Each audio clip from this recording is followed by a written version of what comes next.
I'm Jumoke and I'm representing the Group 1. Our topic is Achieving Effective Communication, and I would like to walk you through the journey of how organizations can achieve effective communication. First off, I would like to, what is effective communication, you may ask? Effective communication entails engaging in meaningful conversations with others in a focused, a consistent manner, offering values and understanding. You may be wondering, what does this mean? Effective communication means communicating with people in a way that they clearly understand, that would also resonate your own meaning that will align your meaning with their own understanding. So my intent for communicating aligns with the meaning of the communication. Walking you through this journey, I would like to invite my other team members, Fumi and Toby, who will give you a practical demonstration of how effective communication is and how we can better enhance our effective communication to ensure that organizations achieve their goals. Ms. Fumi? Yes, sir. Can you work on the junction report? It's due by Friday. Alright, sir. I'll get started with you. Okay. Ms. Fumi, Yes, sir. where's the report? It's almost done. Let's focus on the marketing analysis. No, that's not what I said you should work on. I said I should focus on financial analysis of the reports. And the deadline is looming, and now we're behind schedule. Oh, I'm sorry, sir. Okay, we have to work on how we do that. So seen from the presentation of my colleagues, effective communication is not often talked about enough. And for us to be able to comprehend each other, which is the goal to communication, we have to be able to, there are some key factors that should not be missing in our communication. Further on, my team members are going to be giving you what are the tools we need to communicate effectively in day-to-day lives. Thank you. Hello, my name is Otusma Musalibola. I'm here to enlighten us on the principles of effective communication, the 7 C's: credibility, courtesy, completeness, clarity, coherence, conciseness, and concreteness. I will take the first 4 C's, while my other colleague will take the remaining 3 C's. Credibility, the foundation of trust. Credibility is the perception of trustworthiness and reliability that the sender of the message conveys to the receiver. It is built on the sender's reputation, expertise, and the consistency of their communication. Credibility is crucial because it determines whether the receiver of the message trusts and accepts the information being passed. It is not solely about process qualifications, it encompasses passion, honesty, and integrity in one's actions and words. Taking the case of Mr. Toby and his employee, Ms. Fumi, the relationship among them proves that there's enough credibility for him to pass over the duties of the next. Courtesy, the art of respectful interaction. Courtesy is the practice of showing respect and consideration towards others in the workplace. It involves being sincere, polite, and mindful of feelings and opinions of the receiver, whether the communication is written or verbal. Courtesy is about adhering to standards of ethics, behaving civilly, and demonstrating tact and emotional control. It's not just about good manners. It is about setting a professional tone that allows the receiver to see the true intent of the message. Likewise, in the case of Mr. Toby and his employee, Ms. Fumi, there is enough courtesy in their relationship because he passed the information duly. Completeness, the art of ensuring information integrity. Completeness means providing unnecessary information and instruction required for the receiver to fully understand the message. It involves addressing all relevant points and questions that could arise, ensuring that the communication is thorough and leaves no room for doubt and confusion. A complete message helps in making informed decisions, prevents misunderstandings, and safeguards by eliminating the need for follow-up communication to clarify missing details. Taking the case of Mr. Toby and Ms. Fumi, the relationship was not complete, the message was not complete enough, because if it was complete, they would have to have another follow-up communication. Clarity, the clarity of message, is the quality of being easily understood. It involves expressing message in a straightforward, unambiguous, precise manner. Achieving clarity means using simple language, being concise, and avoiding jargon that may confuse the receiver. It's about ensuring that the message is not only heard but understood fully, thus preventing misunderstanding and facilitating better decision making. In the case of Mr. Toby and Ms. Fumi, there was not enough clarity to make the information being passed useful. Thank you very much. I'll be introducing my colleague to list out the remaining 3 C's. Thank you. My name is Faiza Omobade Amzat. and I'll be taking you through the last six of the principles of effective communication. So we're talking about coherence. Coherence simply means orderly, logical, and consistent. In preparing any message or passing message from one person to another, your message should be coherent. The message should be logical and well organized. A business plan should have a clear structure, such as an introduction, market analysis, strategy implementation plan, and financial project. In any plan you're making, everything should be strategized. Right from the introduction, it should be clear enough for people to understand. From the introduction to the structure, to the market analysis, strategy, and all other things. Then the message, each section should flow logically from one to the next. It should flow well arranged. You should know number one, you should know where it is. Okay, this is the introduction. I should be able to understand that this is the introduction to the message you are passing. I should be able to give a market structure from it. I should be able to know the analysis and everything from the message you are passing. Another principle is conciseness. Conciseness means being brief to a point without sacrificing the complete message. In any message you are passing, it should be brief, not filled with unnecessary words that is not even important to the message you are trying to pass. But being brief does not mean that you should now delete the main message you are, like the main purpose of the message you are passing. Complete, yes, it should be complete but precise and brief. Eliminate unnecessary word, phrases, and information. Unnecessary information that you are not trying to pass, just eliminate it. Eliminate the message, unnecessary message, the jargons included in the message, you should eliminate them and still make it complete. Get straight to the point and avoid beating around the bush. I'm trying to pass a message to you. I don't need to start gyrating distractions, including it, that would lead to distractions in the message. Another thing is review and edit your message to remove and filter all words and filter words or repetition. Avoid repetition in words. Filter your message, edit it to be concise and precise, and to avoid repetition. When you form, like after the message has been passed, just edit it, look at it and say, okay, did I not repeat? Hope I did not repeat a word twice. The spellings, are they correct? And that is conciseness. And the next thing is concreteness. Concreteness involves being specific and definite. Avoid using vague and abstract language. Avoid using abstract language, slangs that the person you are trying to pass your information to or the message to will not understand. So use clear and understandable languages to pass your communication. Use precise data and clear examples to support your messages. Any information you are trying to pass, use a precise data per se. Don't use estimated or assumptions. Make it clear. Make sure that your message is complete and precise. No assumptions like I think should not be in a message you are trying to pass. It should be accurate. The message should be accurate. Also, employ descriptive words that create clear images and strong impression. When you are trying to pass information to someone and you want it to be concrete, you can employ the means of images. Maybe using images to explain the message you are trying to pass. You can use demonstrations, pictorial demonstrations too, or just physical demonstrations, so that it will stick clearly to the person that you are trying to pass the message to. Another thing is ensure that your message is not open to multiple interpretation. Any message you are trying to pass, ensure that the person you are passing the message to will not misinterpret your message. It should be clear. If I'm saying do this, then the person knows that okay, do this. But if you're just saying okay, do this, and the person is not really getting what you are actually saying, can be like, okay, what should I do? I'm misinterpreting. Should I do this or do that? But if you are saying, okay, do this thing, then the person knows that, okay, this is what I'm trying to. Just avoid your message having multiple interpretations. Thank you. So I'll be calling on my other colleague to take us on barriers of effective communication. Hello everyone, my name is Ganesh Sadiq and I'm here to relate the effective communication to the business world. So I will just have to pick out the points from this. So one is articulating strategies of objective.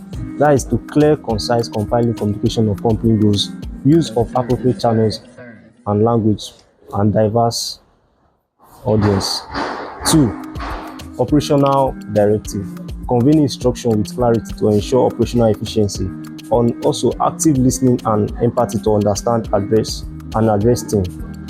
3. Brand values. Brand values, that is consistent messaging that aligns. Consistent message that aligns companies' core values. building a brand that narrates and with customers and employees. Also, we have culture of transparency. That is fostering trust through open and honest communication, and also share sense of purpose among team mechanism, and akin to theoretical play. We also have empathy, ensuring tech employee understand the role in organization sources, clear communication in the key organization, and harmony effectiveness. So I'll be calling on my colleague to come and give us the 7 C's of the effective communication. My name is Ugochukwu Christiana, and I'll be looking at the barriers to effective communication. Like we know, effective communication is very crucial to the success of any business. But as we've seen so far, various barriers has impeded the smooth running of business, and it has caused decreased productivity, misunderstanding, and strained relationship. For this context, I'll be looking at 2 major barriers, which is the noise barrier and the language barrier. The noise barrier refers to any form of interference that distorts or hinders the transmission of a message between a sender and a receiver. Now, these barriers can come from our physical environment, can come from the state of mind of an individual, and it can also come from the biological influences. Now, next slide, please. So today I'll be looking at the types of noise barrier. The first one I'll be looking at is the external noise. External noise comes from the environment where the sender and the receiver is. It distorts the information and stops the receiver from understanding what the information is about. For instance, I'm having a conversation with my friend, and while doing that, an ambulance just right past us, blaring his horn. For that instance, I will not be able to hear what my friend is saying because of the noise. That has hindered our effective communication. Now, moving on to the next, I'll be looking at internal noise. Internal noise is caused by what is going on in the mind of the receiver. It stems from the thought of the receiver. For instance, imagine I'm in the class receiving lectures from my lecturer, but my mind is not actually in the class. I'm probably thinking about what I will eat when I get home, or the traffic I will face on the way going home. In that instance, I am not listening to my teacher, and effective communication is not taking place because I am not effectively following what the lecturer is saying. Now, moving on to the next, we have semantic noise. Semantic noise occurs when the words used in communication causes interference due to emotional reaction or confusion. Now, I'm going to be using an instance to explain this.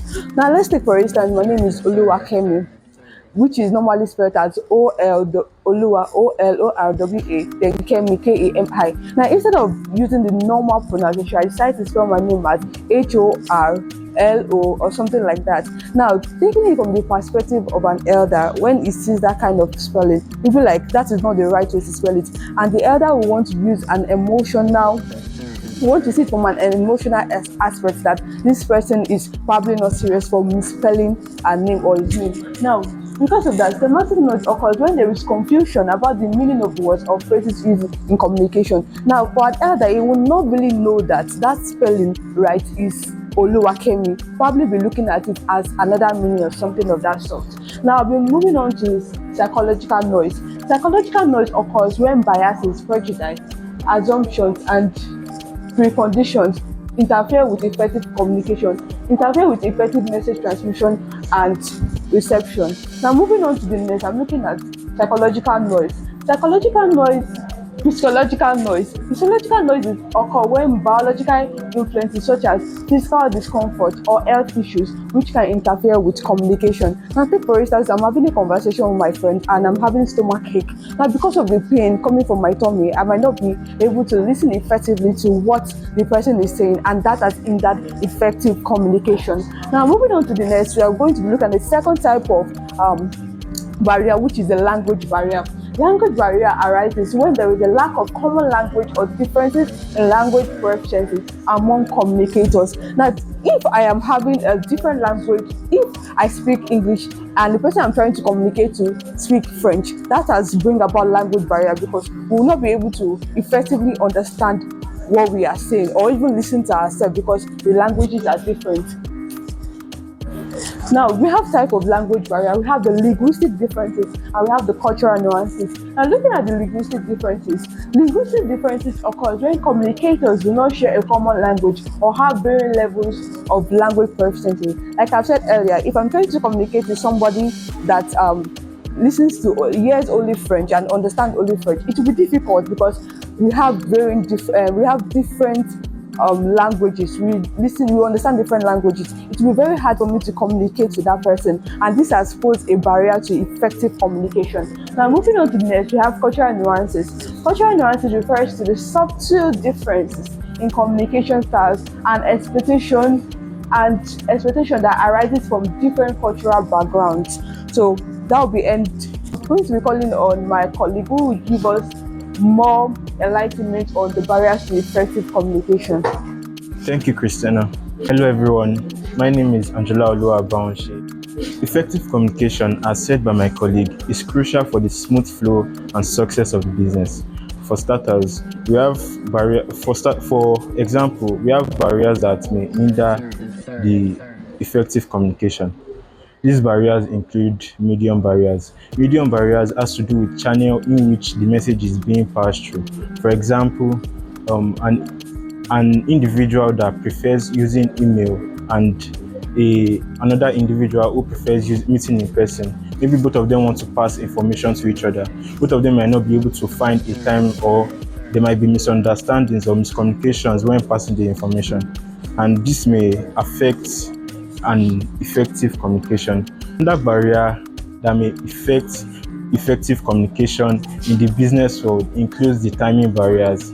Timing barriers has to do with the scheduling differences and time zone difference. For example, a global team that wants to hold a conference call, they might not be able to find a time that accommodates everybody due to their different time zones. There are other barriers that may hinder the effective communication in business world. These barriers include physiological barriers, which has to do with one's physical state, then psychological barriers. This has to do with one's state of mind. We have physical barriers and so on.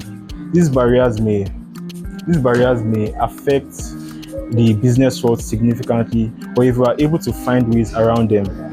These barriers may affect the business world significantly, but if we are able to find ways around them, we will be able to foster a better communication in the business world. Thank you. I'm going to be calling on my colleague to give us a summary on effective communication. Thank you. My name is Owolabi Oluwatomisin. I'll be giving a summary on effective communication. As earlier as discussed by my colleague, effective communication can be hindered by various barriers. These barriers include physical barriers, the cultural barriers, the technological barriers, and many more barriers. Remember, organizational barriers is part of the barriers to effective communication. Now, by being aware of these barriers, individuals and organizations can take steps to overcome them and improve communication effectively. How can this be done? This can be done by involving proper communication tools, clarifying messages, active listening, and also being precise and clear with your message. Now, by doing so, individual and organization can enhance their ability to convey and receive this message accurately, because it will lead to better understanding, collaboration, and overall success in the business. Now, I'll be moving on to my colleague Oyenka to answer some frequently asked questions on effective communication. Hello, my name is Zoika, and I would like to answer some frequently asked questions on effective communication. Now, what is the key to effective communication? The key to effective communication is active listening and clear understanding. Like when they are communicating, you need to listen properly, listen to what the person is saying, and then have understanding of what the person is saying. If you don't have clear understanding of what the person is saying, there cannot be communication between two people. And then second question, three components of effective communication. We have three components of effective communication. We have the sender, the message, and the receiver. For there to be effective communication, there has to be someone that is sending the message, and there has to be a message, and there has to be a receiver. Then third question, what is the importance of non-verbal communication? Now, non-verbal communication is very important because there are some times that we don't need to communicate using our mouths. Instead, we use our body languages, signs, and all. For example, if you go for a wedding with your parents and then they give you meat or food and then your parents don't want you to eat the food, they don't need to tell you with their mouth. They just need to give you probably eye, and then you know that okay, you should drop the food and not eat it. And then Our fourth question: how can you ensure clarity in your communication? Use simple language. Like you don't need to blow big grammar. You can just simplify your English. Be precise in what you're saying. You don't need to beat around the bush. Just go straight to the point. Go straight to your communication. And then we have our last question: what is the role of feedback in effective communication? You know, feedback helps to ensure the message is understood and allows for adjustments to be made. Feedback is when you communicate and then the person tells you what they understand. By the fourth question: how can you handle conflict or misunderstanding in communication? How do you ensure conflict and misunderstanding in communication? You address issues promptly. When you have issues, you need to address it immediately. If not, when it gets long, the longer the more the issues grow, and then you guys need to come into agreement and agree on something, agree on a common goal, so that there can be effective communication. Now, what is the role of tone in effective communication? For you to communicate effectively, nobody likes when you are talking to them harshly. So you need to talk to them in a very, very polite manner.